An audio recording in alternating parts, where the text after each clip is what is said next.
So in yesterday's vlog, I told you guys about the neon tetras here constantly hiding, didn't know what was wrong. It's the first time I've seen it happen, and guess what? They're not doing it now. Yeah, look, it's currently 5:30 AM. Yesterday when I came in, all hiding. Today, all out.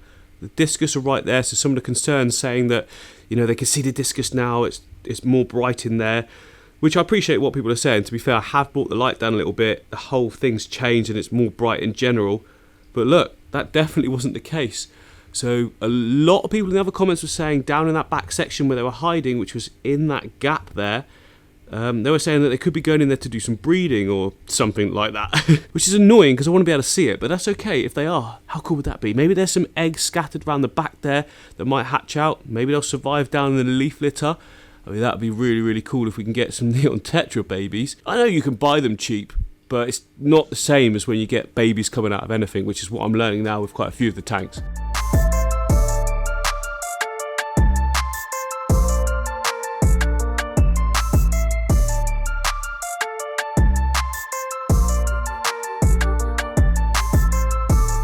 What's that noise? Can you guys hear that noise? It's you. Right, I need to clean it out.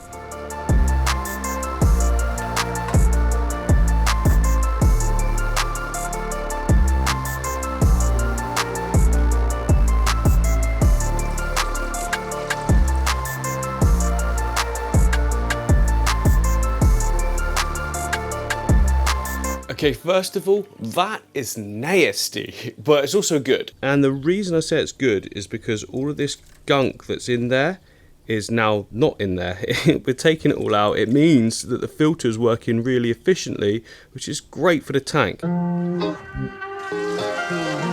as you saw there, guys, make sure that you always clean your filter sponges out in used tank water or mature tank water, not from the tap, because it'll kill off any bacteria in them. Not that it matters a lot for me with such a small little thing. I mean, this isn't doing a lot of biological filtration, is it? But still, it doesn't hurt just to keep that bacteria alive that is on the sponge. Start it up.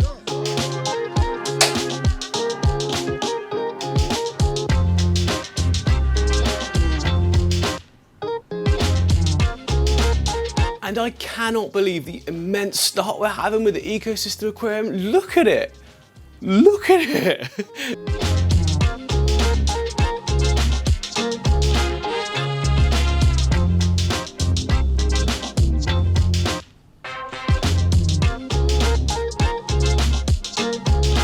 So not only are the babies multiplying like crazy, I mean there's just fish everywhere now. Everywhere you look, we've got fish down the bottom, we've got them, you know, in the background areas. There's so much going on, it's absolutely great. But the plants, look, they've absolutely gone wild. The foreground plants, this mini sword type plant which just sends these runners, look, the runners are going everywhere. I don't know whether to just leave it or not. I think it might be best actually just to take up these front few, and then it'll probably just sort of go around the edges. It'd be good to have a little bit of sand in the foreground, wouldn't it?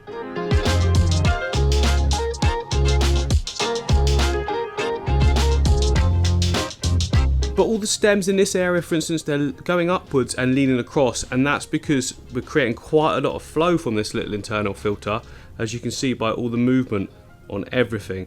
So it's coming around the corner, pushing it that way. What we need to do is trim quite low down on the stem, and then we can replant in the back area, and just the thickness of here will keep everything upright. It'll slow down some of the flow, but that's not a problem. It's like overflow at the moment. Not to the point where it's detrimental to any of the fish, but even still, we can take it down a notch and it won't hurt at all. I need to get in the back area actually, because some of those plants are harbouring some serious amounts of mulm. But the thing is, I've only done 2 water changes on this whole thing since I set it up. It's only got a tiny filter. It's a 4-foot tank, so it just goes to show you don't need all the fancy equipment. It's just a budget LED, a budget internal filtery power head thing, some wood, rocks. It just looks great, and all these plants are easy grow type ones as well. Yeah, okay, you won't get some vibrant colours that you might get with other plants, like the rotundifolias stay in a sort of dullish colour instead of going, you know, quite pinky as it does to the light, but that's okay. I'm not worried about that. I think it just gives a really natural look overall either way.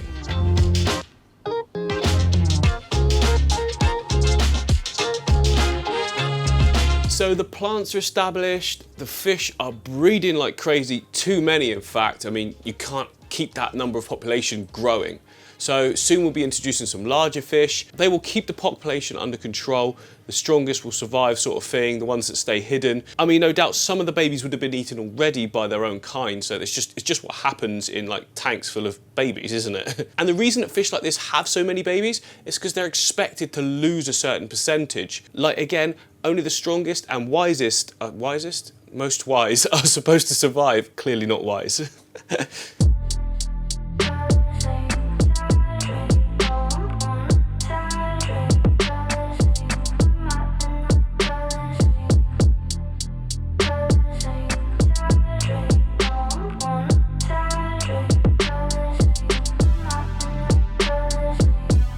So quite a few of you have been asking about the golden nugget pleco. So about 2 months ago, I took the golden nugget pleco out of the aquarium you can see behind me there.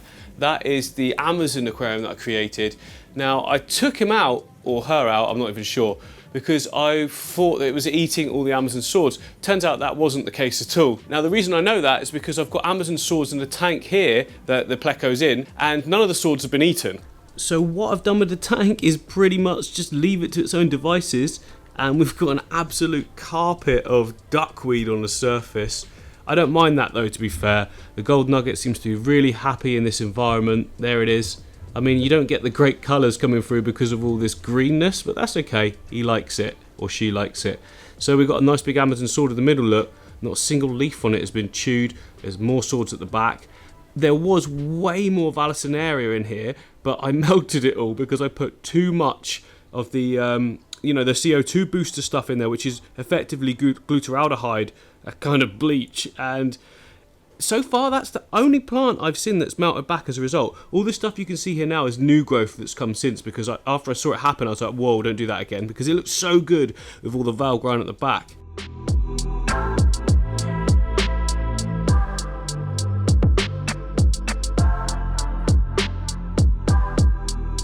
Basically, this tank and this tank next to it are ones that I just leave to their own devices, and I quite like the really natural look of them. This one even more so. Look at it. Once I come closer, you can see.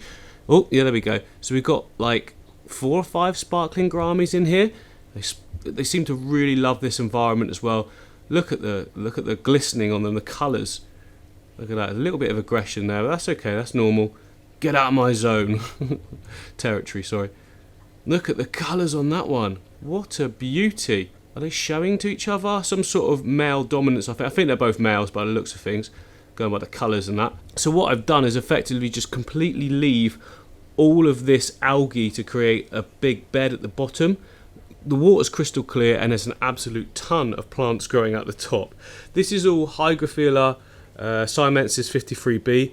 Some of it's got a bit crispy as it's gone near the light, but it's like a perfect little ecosystem. To be honest, I only feed this like once every, 3 days or so. The fish seem to be absolutely fine with that. As you can see, the health of them looks extraordinarily good. They've got nice big bellies and everything. Look at that. Oh, I can hear them clicking. I don't know if you guys are picking it up, but they are clicking. They can do this little it sounds so weird when you're in the room and you forget that they do it. So yeah, some really cool naturalistic style tanks. You don't have to do a lot too, but are fun to come over and have a look at every now and again. Love them. Oh yeah, and remember last vlog I told you I was making a start on Timmy's new tank? Well, I've made the start. It's going to be so good.